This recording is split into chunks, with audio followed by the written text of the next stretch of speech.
Hello everybody, my name is Neil and today I will be teaching you how to write a formal letter for the general module of the IELTS examination.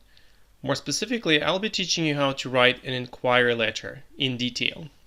Let's read and analyze this letter prompt. You will go to London soon to stay there for 1 year. Write a letter to an agency to get information about accommodation. In your letter, you should say why you're going to London, what kind of accommodation you want, and when you will arrive. So it's very important to provide the examiner with the exact information that he's looking for concerning each part of this question. So according to the first aspect, right, it's clear that we need to provide the examiner with the reason why we are going to London. And therefore, we can just write something like business-related visit to London. So it's going to be a business-related visit. Okay, next, what kind of accommodation you want?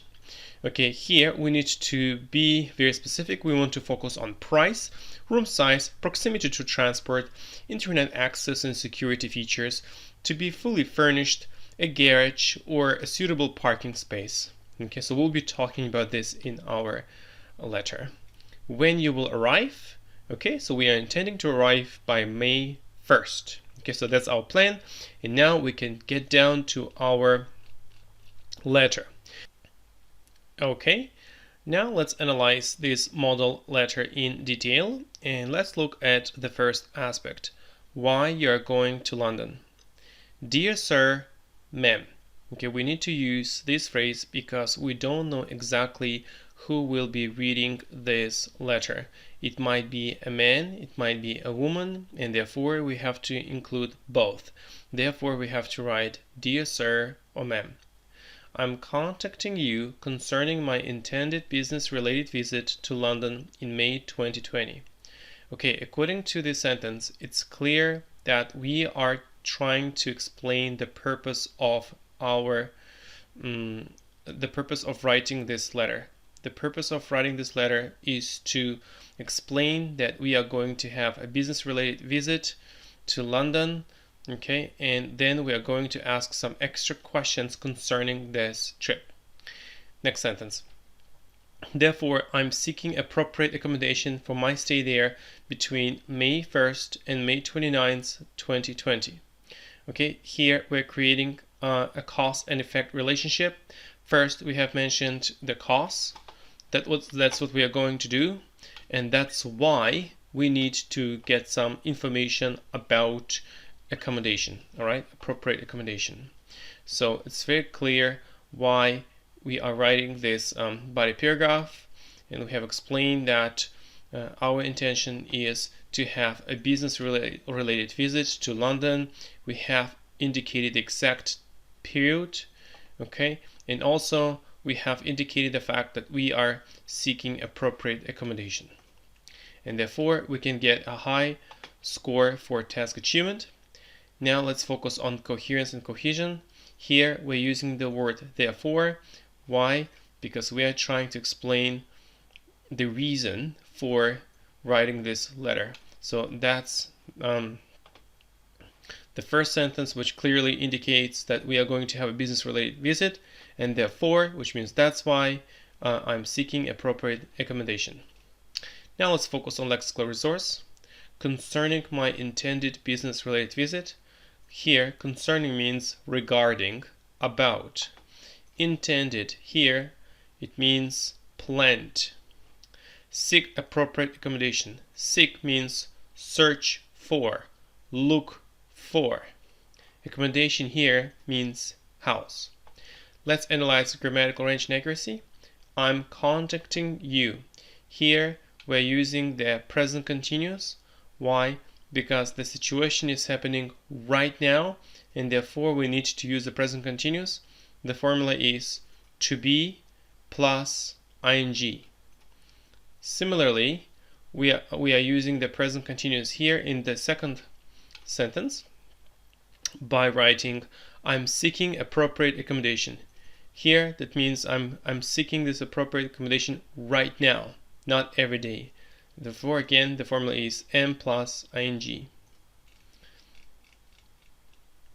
Now let's focus on the second aspect of this letter. What kind of accommodation you want. So here we need to provide an agent with a lot of specific details. As I'll be working in the city center of London, I would be grateful if you could send me details of the accommodation available in this area. Okay, so that's our topic sentence, which clearly indicates that we need to get details of the accommodation available in this area. And then we will explain what kind of details we're looking for. Such details could include price, room size, proximity to transport, and so on. It will also be essential to have internet access and security features. I would also require it to be fully furnished, as I'll be renting a car, having a garage, and or a suitable parking space will be necessary. So once again, we have included the main aspect in our first sentence. Okay, it's clear that we need to get some information about details of the accommodation. Okay, and then here we have already included all of these details. Okay, so therefore we have been able to achieve this criterion, and that's how we can get a high score for task achievement. Now here, let's just look at coherence and cohesion. I'm using a cause and effect relationship with the word as plus cause and then an effect. Such details could include.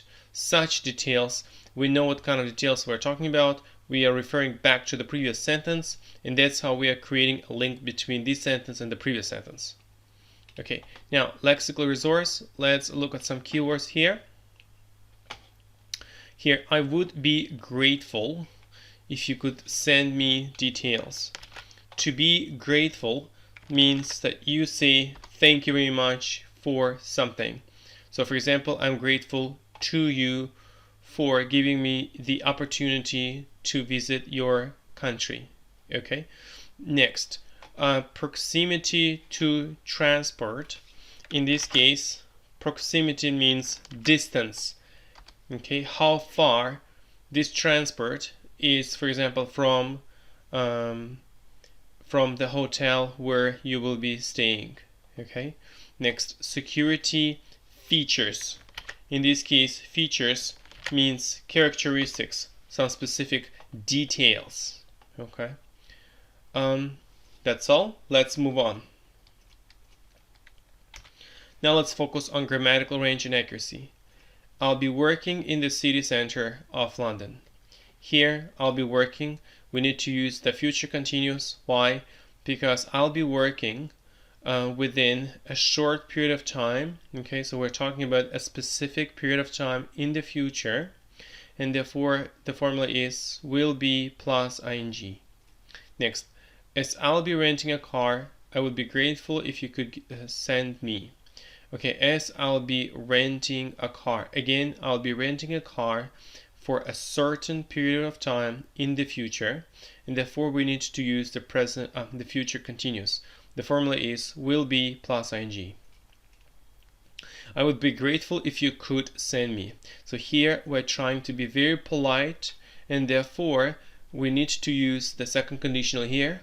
I would be grateful if you could send me. Okay, you don't want to write I will be grateful if you can. Okay, technically you can, but it's better to write in such a manner that you can show your respect to this employee. So therefore you want to write I would be grateful if you could send me. Next, it will also be essential to. Okay, so that's one of the ways to say that you are interested in getting some information. Next, I would also require it to be fully furnished. In this case, require, that means need. To be fully, which means completely furnished. Okay, so here we are using the passive voice. Okay, so we need this accommodation to be fully furnished. Okay, so furnish is a verb. To be fully furnished, it's a passive voice here. Having a garage or a suitable parking space will be necessary. Here we're using a complex subject. So having a garage, it's all one subject, and then will be necessary. We are using the future simple because it will be necessary when I'm there. Now let's focus on the next aspect, which is when you will arrive. As mentioned above, I intend to arrive by May 1st. Okay, so we have already indicated the date here. If you are successful in finding suitable accommodation for me, I'll get in touch with you near the date and finalize details. Okay. Next, thank you in anticipation for your efforts in finding me appropriate accommodation. Here we need to show our respect, and therefore we need to use this phrase. Should you require any further details, please don't hesitate to get in touch with me via text, telephone, or email. In this case, should you require, that means if you require. I have included the details below. Okay, yours faithfully. Why?